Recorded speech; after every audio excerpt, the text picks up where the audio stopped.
Hello everybody. Magandang gabi po sa lahat. Ito po si Din Show. Nag-ano lang ako. Mag-share lang ako ng experiences ko ngayong araw na ito na linggo. Ngayon po ay September 14, 2025, Sunday.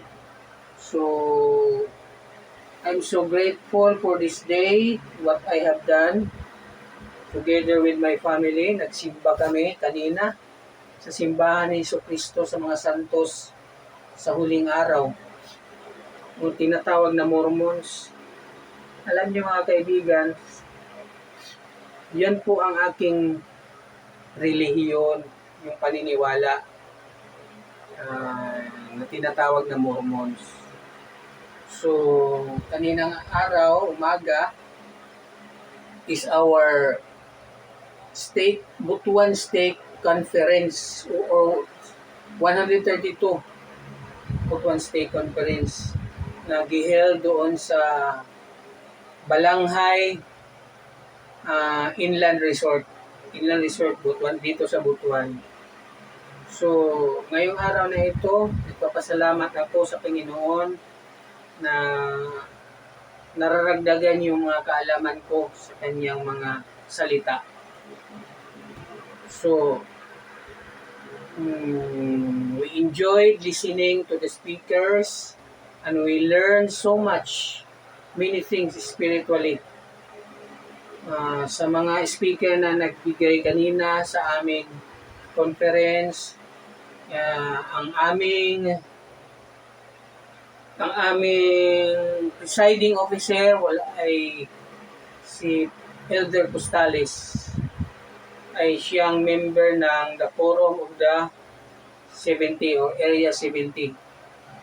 So, one of his message that I learned na akong nakapunan o na-learn ko talaga is about tithing and his life experiences. So, I love his shared story about his life during sa time na nag-asawa siya. Dumating sa buhay nila yung matinding pagsubok sa buhay. Medyo yung anak niya may sakit, maliit pa, pero may sakit sa heart. May butas daw, 3 butas sa heart. So, mahirap talaga guys, mahirap. Unang-una, palagi silang nasa ospital dahil na-admit yung anak niya. Kailangan idala sa ospital. Pangalawa, mahirap din sila sa financial. Dahil alam nyo, kapag nasa ospital ang isang tao, magastos sa pera yan. Tsaka, ang focus mo sa pag-iisip ay nasa pasyente mo nasa mahal sa buhay mo, lalo na kapag anak mo ay may sakit, nasa kanya yung attention mo. Palagi kang nag-aalala sa kanyang health, kagalingan. At saka hindi lang yan, kailangan din maghanap ng pera dahil alam mo na bawat bisita ng doktor or nurse, may resita yan, binibili. So, naisip din niya na paano siya papatuloy pagbabayad ng kanyang tithing, wala na silang pera. Ano pa ba ibabayad nila? That was a test of faith talaga.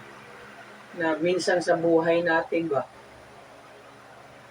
kapag naniniwala talaga ako, itong faith, itong pagtuo ba, sa Bisaya pa, o paniniwala natin sa Diyos, ay ganun din ka higpit o kalalim yung pagsubok na dumaan sa atin. Tinitest niya tayo So, I therefore say that faith is the foundation of your faith to God. It really accompanied with great challenges in life. Totoo po talaga yan. Na kung gaano kahigpit yung paniniwala mo sa Diyos, ganun din ang kabigat ng pagsubok na dumating sa buhay mo. Para bang sinusubukan tayo ba? Pero, brothers and sisters, if dalawa lang kasi yung gagawin natin eh. Kung gi-give up ka, susuko ka, o i-endure mo yung adversary na dumating sa buhay mo. Pero kung matindi talaga ang paniniwala mo sa Diyos, yung faith mo, you will be blessed at the end if you endure your faith to the Lord. Kay alam naman natin, mababasa yan sa scriptures nga ang Ginoo, ang Diyos, alam niya kung gaano ang pagsubok ng dumating sa buhay natin, alam niya na makakaya natin kung kakayanin natin. But I remember in the scripture, in the Bible, sa experiences ni Jesus Christ, there was a time, or there is such a time na parang gumip up siya. Hindi siya gumip up, pero siya ay nasabi na parang sumuko siya. Yung sinabi niya nga sa time na sa Garden of Gethsemane, na sinabi niya nga, Father, remove this cup from me. But not my will, but thine be done.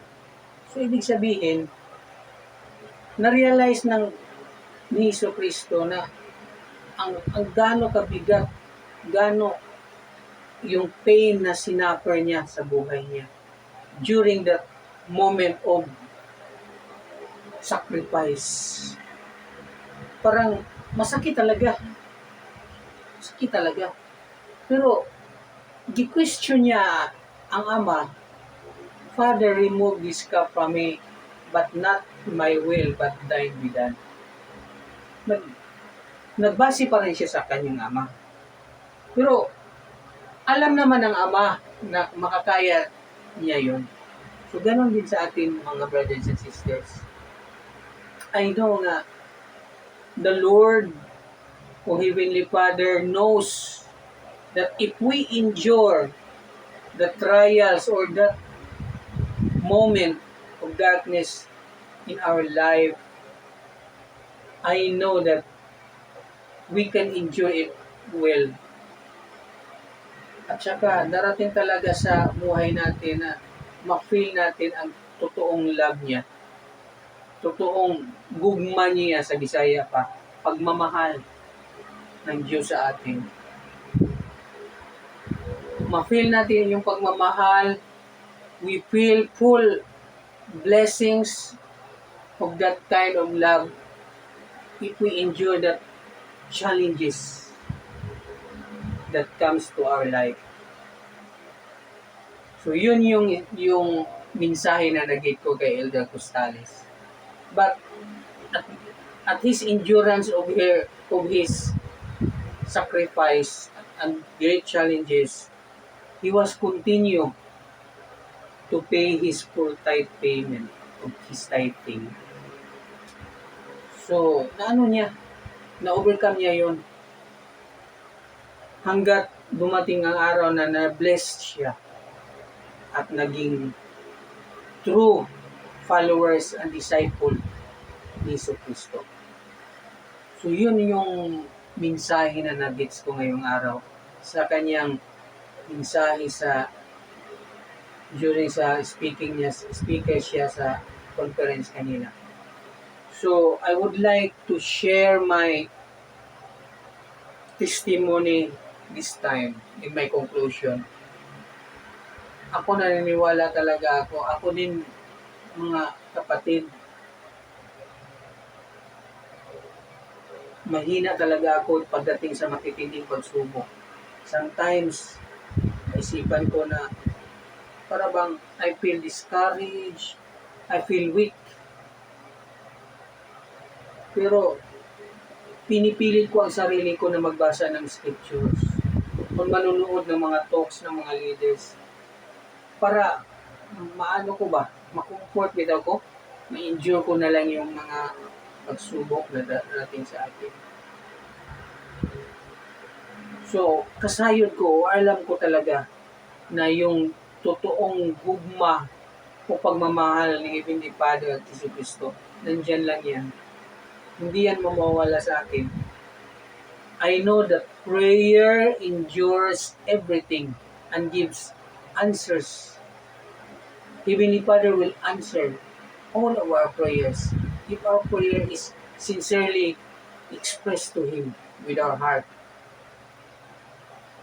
So, alam ko si Jesucristo ay ang ating manlulubos, Savior, sa ating kinabuhi. Alam ko din na may ibang hilyo na tunay dito sa mundong ito. Iyon ang simbahan ni Jesucristo or the Church of Jesus Christ of Latter-day Saints.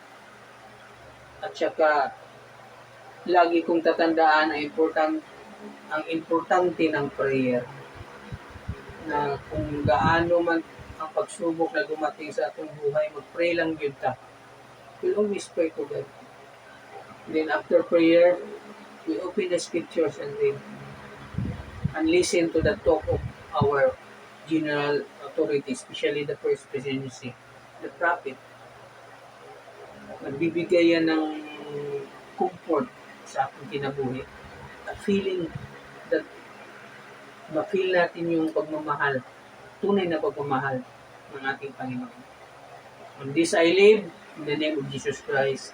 Amen.